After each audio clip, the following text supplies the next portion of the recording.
I'm John Reginald Black, pastor of Campbell Chapel AME Church. I've been the pastor here, the senior pastor here, for 3 years.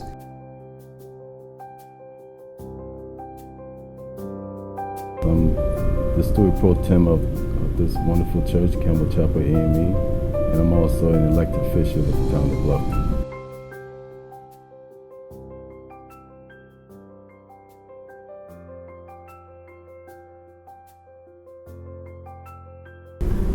I'm Cappy Wilborn Harrell, and I have some roots here in Bluffton and Hilton Head from growing up, but moved back here only about 4 years ago.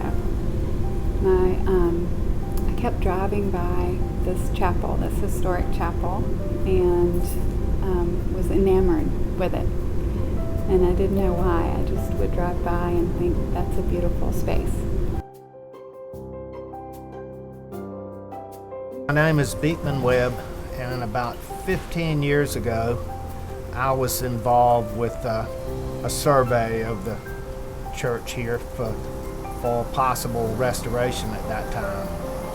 So plus of course I've been aware of the building for many years.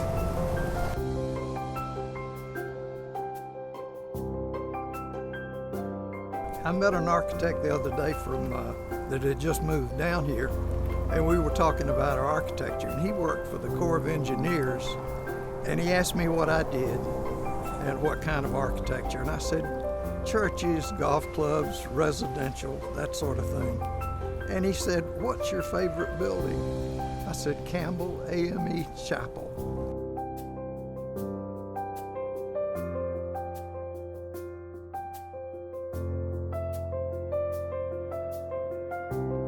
Besides being the oldest church building in Bluffton, in Old Town Bluffton, is also, it's rare. Historic buildings are becoming more rare all the time, and Old Town Bluffton, that's what it's about, is historic buildings. So it's very important to maintain every one, but especially one as important in so many ways as this one.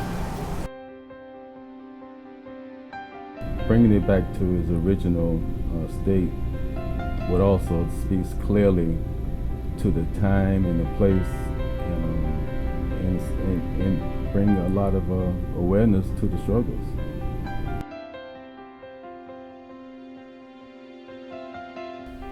When I look at the vision of restoring the chapel, the first thing that comes to mind is that we're not merely restoring a building.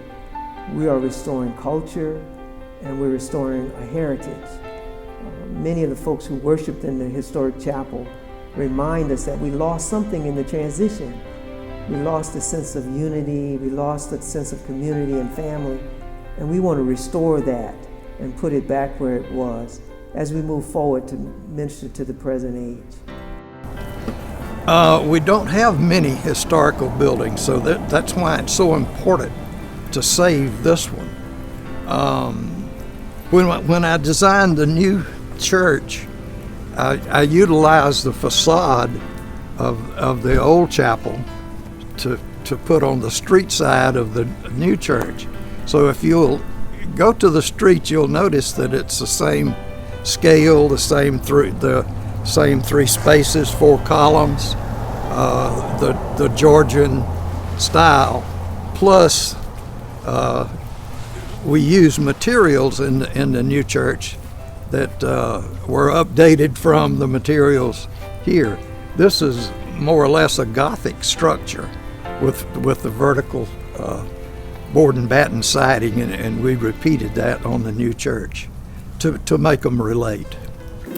So anyway, in 1874, 5 of the white elders of the Bluffton Methodist Episcopal Church sold this church to 9 former slaves.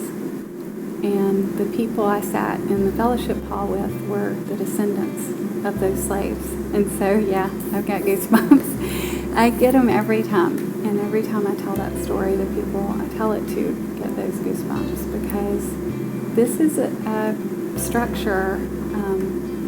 it's a beacon of faith that I do not believe a similar story is known in maybe the entire Gullah Geechee corridor. It's a very unique building. It's very much tells the story of Bluffton. It tells the story of African Americans from the 1800s. And this is something that I think all of South Carolina would be proud to preserve. And I believe that having this building preserved gives us a chance to not have to say we wish we had, because it's like a one-way street. Once you go down that road, if you lose that site, you can't go back and revisit it. Many people have this. Bluffton has this building. We have this building and another church, and they ought to be saved. And it's part of Bluffton, and it is Bluffton. So we've got to save it. Yeah. When we look just at the building itself, it has a wonderful importance to this whole community. Not only have 3 different cultural groups worship there, but all of us are invested in that building. It will become a wonderful part of the Gullah Geechee corridor, but it'll also be a wonderful part of the Bluffton historic community and the Celebrate Bluffton community. I think all of us will find that this is a resource and a treasure that will bless us financially, spiritually, morally, and in any other category or arena of life. We look forward to that particular process taking place, not just for the financial impact, but also for the cultural impact in our community.